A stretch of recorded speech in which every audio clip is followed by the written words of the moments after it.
Well, I like to tell persons what you see is what you get. I'm an ordinary girl. I love people, I love my family, I love children. So you'll hear me talk a lot about love. But underneath there, I like to tell persons I'm really God's handmaid and his mouthpiece. That's really who I am. And if there is everything or anything else to categorize or characterize me by, that's what I want to be known as, the Jesus girl. So that's Simone in a nutshell. Hi everyone, welcome to Uniquely Me with Simone Stewart.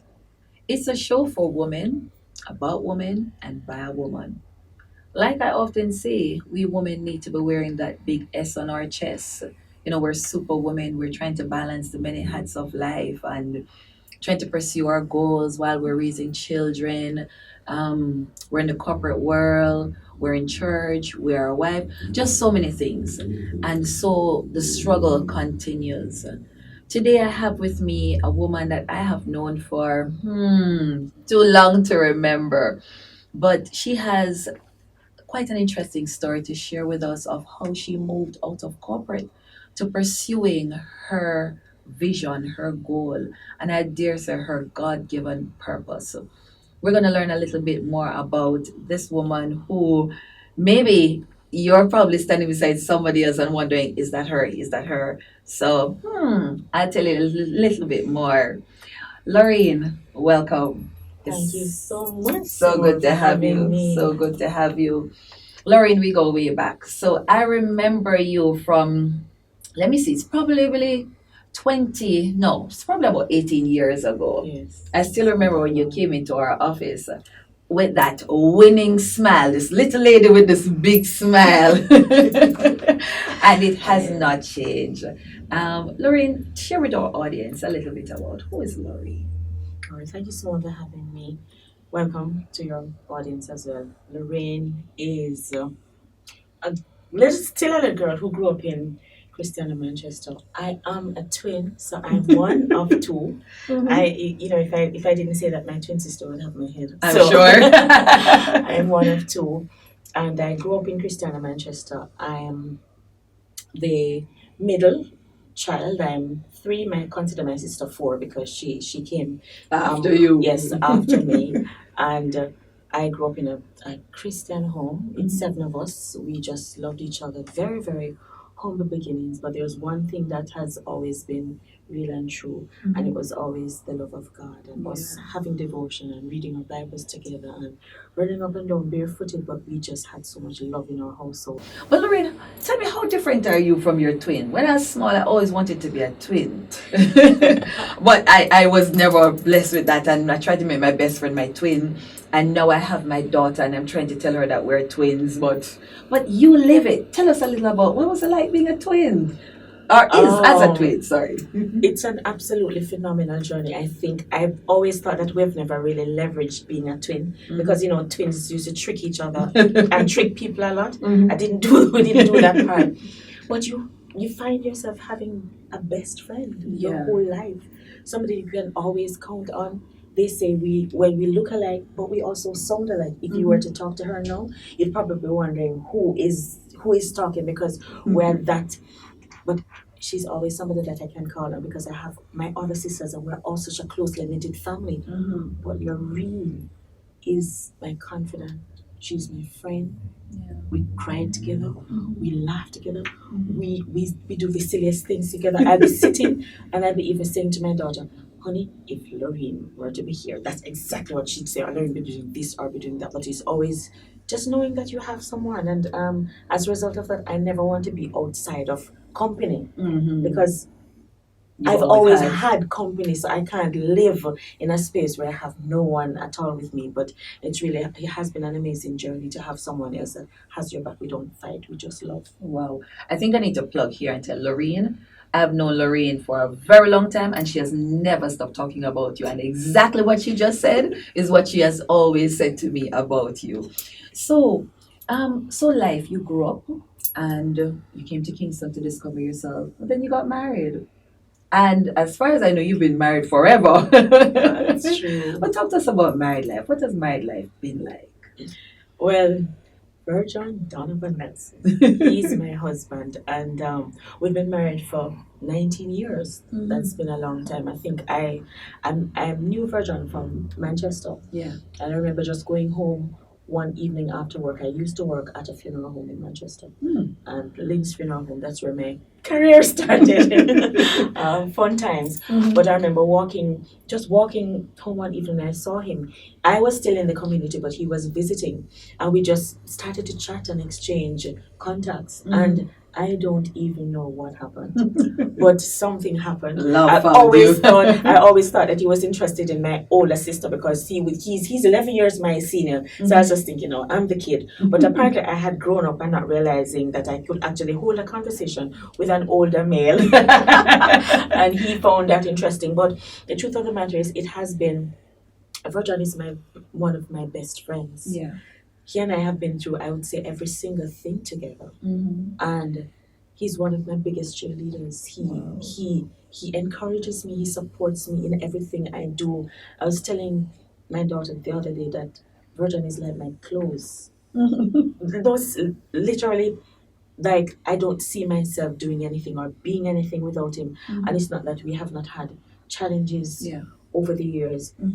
I've had moments when I didn't even want to talk to him because sometimes I just think he's just closed off, and I'm a talker. I love to chat, and I want to say something, and sometimes I don't even know.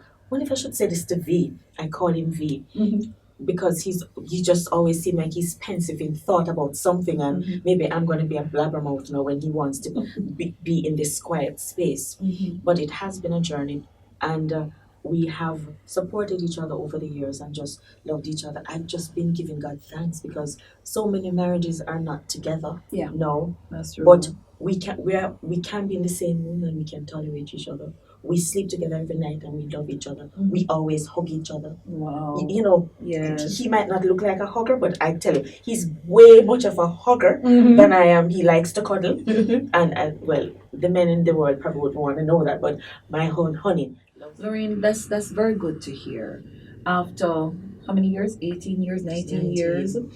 Because, sometimes, and I'll be honest, I think I'm just going to spill some of my story here, that sometimes, we don't know what we have. We complain, he's too much a hugger, he's too much in my space, that kind of thing. But every time I'm reminded that there's somebody out there who wish they had somebody to hug them. They wish they had somebody to love them, and I'm sure there are wives that are listening who they're listening with kind of side eye kind of thing and that kind of jealous eye kind of that because they don't have that. And that's something we have to cherish. Now, how has Virgin been with the children? And I mean, we're going into some of his business. They do laugh at him a whole lot. I don't know that Virgin is this kind of sentimental kind of dad. But there's something that they always say.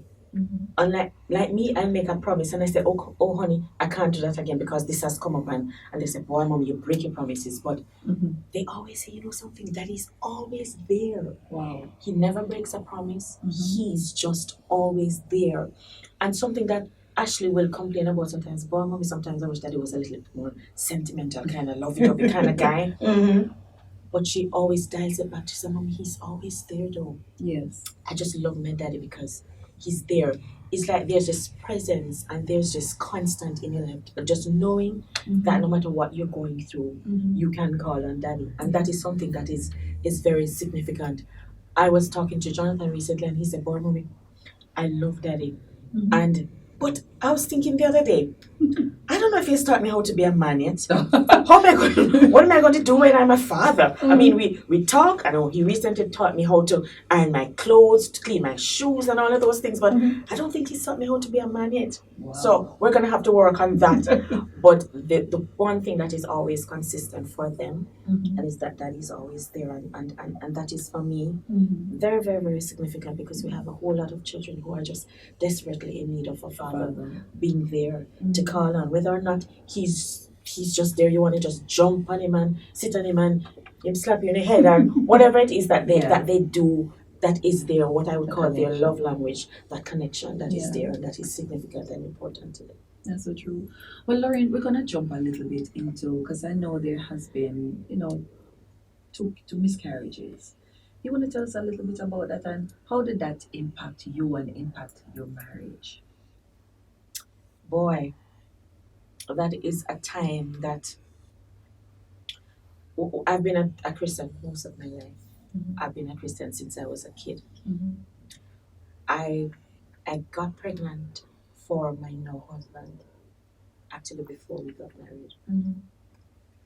and it was not the best situation personally as a Christian because at the time he was unsaved. Yeah. I was in I would call it today to be a backslidden Mm-hmm. state when Virgin and I met and we came together like that, but there was just disconnection. I really loved the guy, Mm-hmm. and I decided that hey, I'm going to marry this guy, and so Mm-hmm. I believe I broke some rules, Yeah.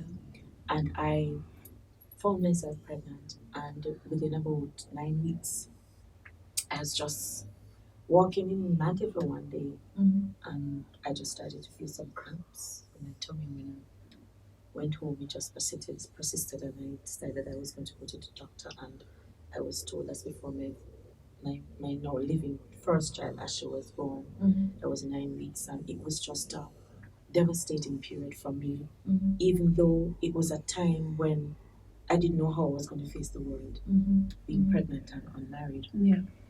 and my father being a pastor in a small church, and what that represented for the community. Mm-hmm. I was torn, but there was just this void Yeah. inside of my system. I Mm-hmm. remember Virgin was in Kingston at the time. He came home and he just held my hand. I remember I was at my mom's home and I was just in pain because when you go through that, they do the DNC and you have to take medication to go through a whole lot of pain. And I remember distinctly, Mm-hmm. Virgin, I was lying in the bed and he laid in the bed beside me. And he was behind me and he just held me so tight. Yeah. I just felt a sense that he was actually there and comfort. So even though I was going through this time, Mm-hmm. and even my daddy, he didn't quite even come to grips with it. He was just so mad. He loved me. He hated seeing me going through so much pain. Yeah. Mm-hmm. But still, he was saying, "This is not what God would want for you." So there was just this sense that even though I want this child because you started to bond and all of that, Mm-hmm. there's just a sense that it's not the right time, it's just wrong, and it shouldn't be Yeah. here at this time. So there's just this hurt there, Mm-hmm. but also a sense of relief that we didn't have to go down the road of what would happen in the public eye. So Yeah. that was something for me. Mm-hmm. And then I got married Mm-hmm. sometime after that, maybe just about almost a year, Mm-hmm. and then we conceived Mm-hmm. Ashley. And I remember that journey was just such a trying one for me too, because my pregnancy I was spotting and I had to do surgery while being pregnant with Ashley. At 6 weeks, Mm. I just happened to go to the doctor and I was just being tested and they found appendix because I was in pain. I was just Oh my God. and I was taken into surgery, but they decided to do a pregnancy test before I went into surgery. That's how I found out I was pregnant, and that's how Ashley is here. Because God is just so purposeful and intentional. And then I got pregnant again. Just about 2 years Mhm. after Ashley, and I had a trying pregnancy. My son at that time, Zachary, he came at 8 months because I had preeclampsia. I was just working very hard. When you're in an environment when you think you're needed, Mhm. sometimes you forget yourself. And I worked very hard, and my body was just tired. So I had preeclampsia. They had to take Zachary before time. Mhm. He came at 8 months. And I remember everybody was saying, "Oh, he's such a pretty little boy, but 8-month baby no survive. Mhm. How him survive? Mhm. How did he make it?" And I was just so grateful to have the opportunity to take him home. Yeah. And I was there with him, and one morning he just got sick early morning. Mhm. Just about 14 days My God. into him coming home, he just got sick. Mhm. And I didn't even know what was happening to him at the time, but he was having seizures. Oh, I want you to hold it there. If you're just tuning in, you're listening to Uniquely Me with Simone Stewart. And I have on set with me Lorraine Walker-Nelson, very good friend of mine. We've had some good laughs here, but We're talking about one of those things that so many wives, so many women have had to endure a miscarriage or losing a child. And Lorraine has had both experience. When we come back, we're going to learn what happened to Zachary. Who am I really? Choices, choices, choices. In pursuit of a career? OMG, I'm a wife. Help! I am a mother. Oh, I'm in church. When do I get to be a woman that God called me to be? Uniquely Me covers the acrobatic endeavors of every woman to balance the responsibilities of being a mother, a wife, a professional, a church leader, a friend, yet still maintain her identity. I too am a mother, a wife, a trained minister of religion, a banker, an entrepreneur trying to balance the many hats that signifies my role. My book will help motivate and empower every woman who is really unique in her own way. Grab your copy today on Amazon because Uniquely Me is uniquely you. Thank you for tuning in. You're listening to Uniquely Me with Simone Stewart. I have on set with me Lorraine, my good friend.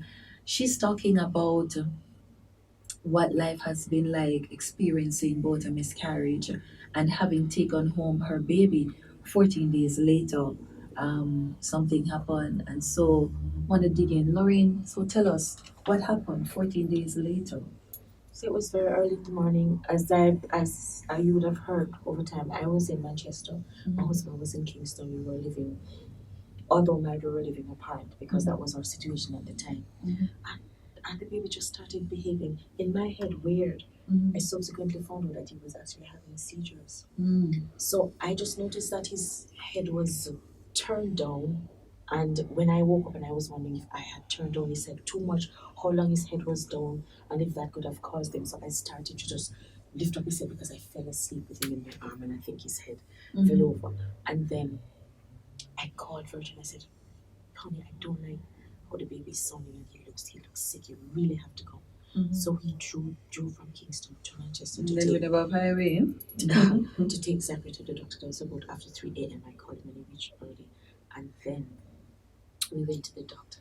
And the doctor's office in Mandeville at the time, it was Ashley's second birthday. I cannot forget that I had Ashley with me and I wanted to celebrate her birthday, but Zachary was in my hand and he was seemingly terribly sick and I didn't know what was happening. And I just paced in the doctor's office and there were persons, they were just going in to get their baby shots.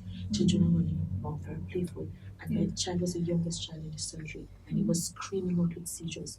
And the receptionist nurse, they had no consciousness of what was really wrong and what happened. And I got so frantic after waiting for a while. And doctor was on the inside, he didn't know what was happening on the outside. I actually drove back down to Hargreaves Memorial Hospital, which is where I had the baby. And I ran in with my son and I said, he's really terribly sick. And I need somebody to call doctor and let him know that I was in the surgery.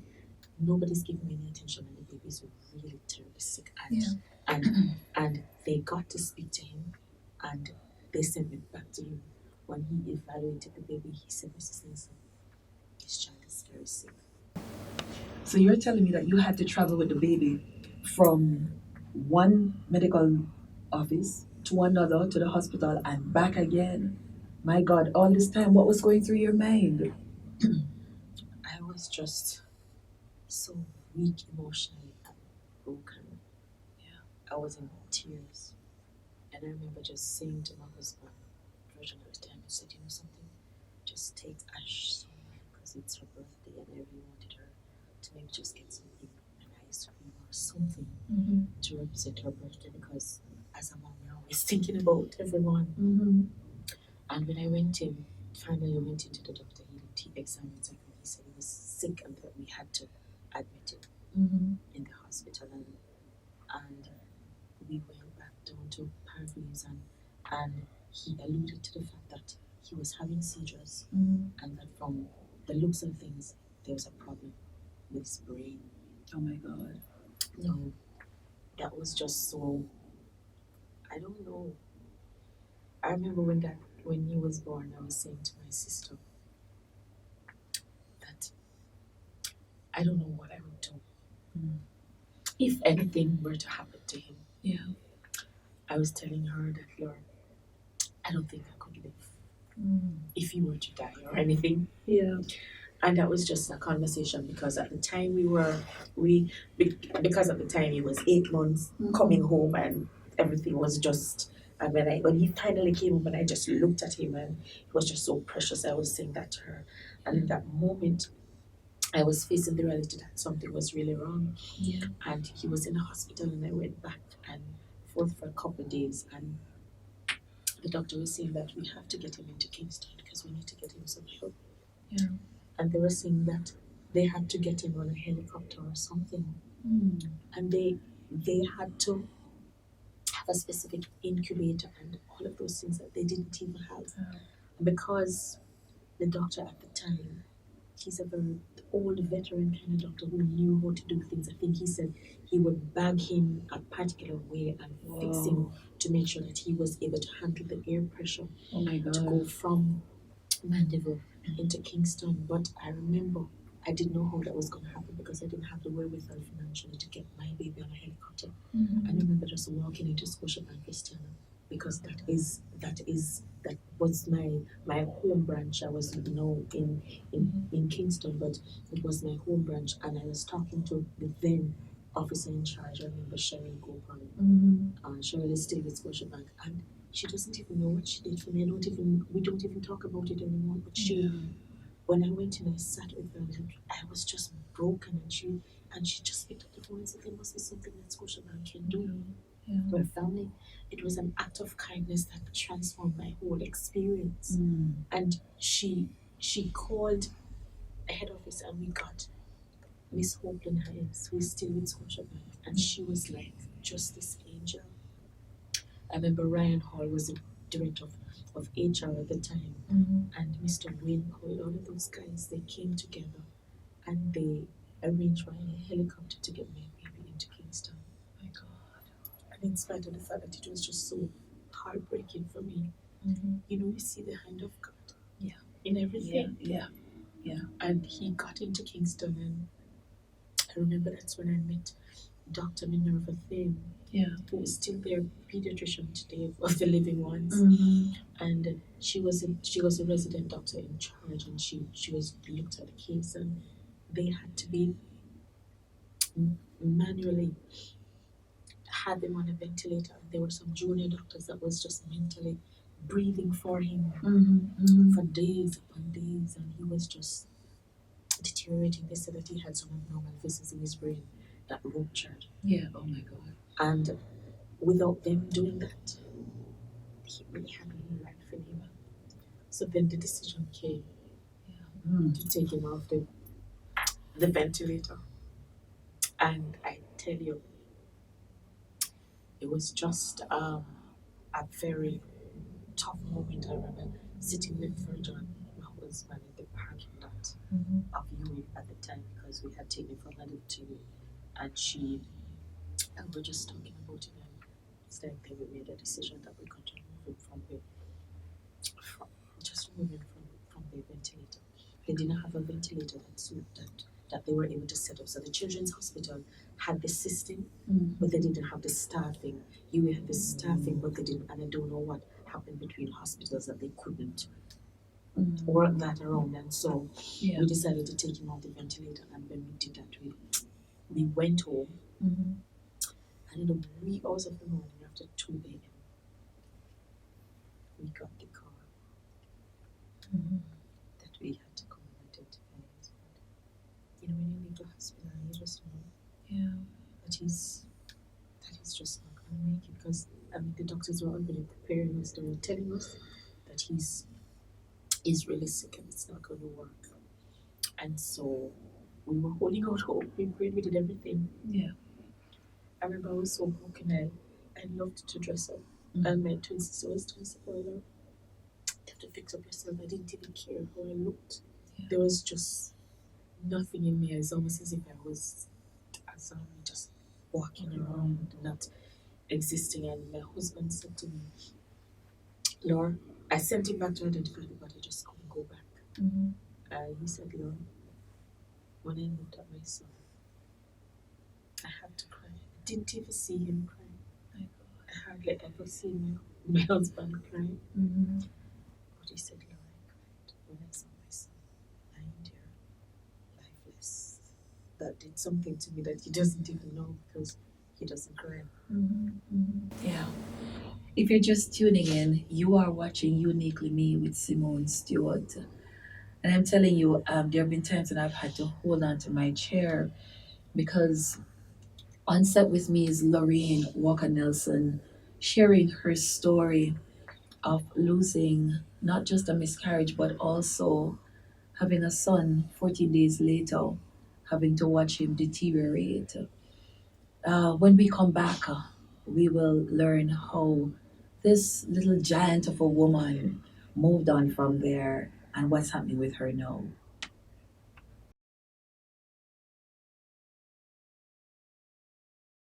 So, Lorraine, wow, such an interesting. I mean, girl, sometimes I keep telling persons that we see people, but we really don't know where they've been and what's happening on the inside. Yeah. But I see a lot of stuff happening for you. Girl, you're all over Facebook. You're all over the world, literally. Yeah, And I must say that I'm very proud of you because you did something that I have been wanting to do. I'm not yet that brave to do it. And I'm sure there are many other women who are looking, who are watching and saying, I need to do that, but how do I do it? You left corporate as a Yeah. banker after 20 years, going on to 21 years. And I remember when I heard the news that you had left, and I said, what? Lorraine would not leave. But Lorraine, I see you doing some big things, and I want you to talk to us in about a minute or two. Tell us about that big thing that you have been doing. I see you wearing the shirt. I see them all over Facebook. Yeah, I want you to tell us about it because I think this is something we need to get on board with. So Yes. tell us about it. All right, so I left corporate. Before I left, I was pursuing my speaking, coaching, and training certification with the John Maxwell team. Speaking is something that I've always wanted to do. I believe that the purpose of God for me is to speak into the lives of people. As long as I remember, Yeah. even while I was in corporate, I woke up early morning, seeing myself on stage, talking to people. From I when was remember a you kid. told me that. Right, and I know that there's purpose in that. So as I have been doing that, and I've also been in the network marketing space, traveling the world, but as I've been talking to people, I realized that a few months ago, I decided that I went to a conference. It's a personal development conference, and when I went to the conference, there was this gentleman, he's Rob Campbell, he's a facilitator of the conference, and he decided that he had a sheet of paper, he asked us to write out what he called an identity power statement. Okay. And I wrote this statement that I have on my shirt, and Let's it see what reads, it says. Go ahead. I am a godly, inspirational, and unstoppable Christian visionary and billionaire that leads people to their potential and make a difference. Yes. And as I wrote that, I felt that I was rewriting my own story, that little girl that felt insignificant growing up, who grew up poor, Yes. who was made to feel like she didn't matter because of her story. I felt her coming out. And I thought to myself, I just decided, you know something, my children need to have their empowered statement. My daughter and husband were in the audience as well, and they wrote their statement. We just decided to just brand it on our shirts. I went home, allowed my son, who was not there, to write out his statement. I took all the paper from facilitators. Can I use this? And he said yes. And I decided to start using it in my speaking engagements and so on. And the people just started requesting the shirts. But now I realize, as I've been going on an event with my friend all over the island, a mental health tour with the dynamic lifestyle students, and the children really need something positive over their lives. It's very difficult to get somebody to say something great about themselves, and I realize the need for it. So we have launched a campaign. It's My I Am Matters. My I Am Matters seeks to gift 1 million young people between the ages of 13 to 25 with a shirt. So when you buy a shirt, what happens is that part of those proceeds go towards giving back 1 million shirts. So we have an event coming up on the 30th of November. We're going to give 20 shirts to the Worldly Girls Home, which is a project that I've been introduced to. And I will be continuing in the schools, churches in my local church. My sister has a wing in New York where she's going to be doing the same thing. And it's just to give back because we were created for a purpose. So let me see if I get it, because we're about to wrap up. So it's a matter of, you're going to be selling these shirts. Yes. And is that case where we get to put our own I am statement on it? Or you give us one without, how does it work? So you create your own I am statement, or if you decide that you want us to create it for you, we do it, because I believe that what you say about yourself is important. Your declarations are important. So you creating your own is something that we do push, but based on the volume that we're expecting, we know that we're going to be doing generic. So I have generic statements which are very powerful and empowering, which is what I intend to do for the children. But even in the context of what we're about to do, I'm going to be creating statements for the young ladies that I think are important. And my children, who are young people, have written statements which I'm going to brand on the shirts to give to young people. All right, so it's on the 30th of November. Where's it going to be? So we're going to be at the Wortley Girls' Home on Constant Spring Road. It's not my project. I was introduced to it by somebody who is overseas and actually wants to give back. And she reached out to me through social media and asked me to just empower and go and speak into the girls' lives. And I just decided that, something, I'm going to make sure that each of them are branded with their shirts. So I took all of their names and I'm going to create a statement that is personalized for all of them. And that is coming out of our pocket to make sure that we make a difference. We want to, how do I get a shirt? So you inbox us on Instagram or Facebook. I'm Lorraine Walker-Nelson on Facebook. I'm Walker-Nelson Lorraine on Instagram. Just inbox us and we'll communicate with you as to how you can get your shirt. We'll send the script to you, create a statement, and then we'll take it from there. That's where we are for now until we expand. We expect that God will do some great things because it's important. Yeah. Lorraine, thank you so much for coming. It's really been a pleasure. My God. Thank you for having me. Thank you so much for tuning in to Uniquely Me with Simone Stewart. Again, another inspiring story. You can find me on Instagram or on Facebook, Uniquely Me with Simone Stewart. If you want to be heard on the show, you can WhatsApp me on 1-876-856-5769. Remember, Uniquely Me is uniquely you. Thank you.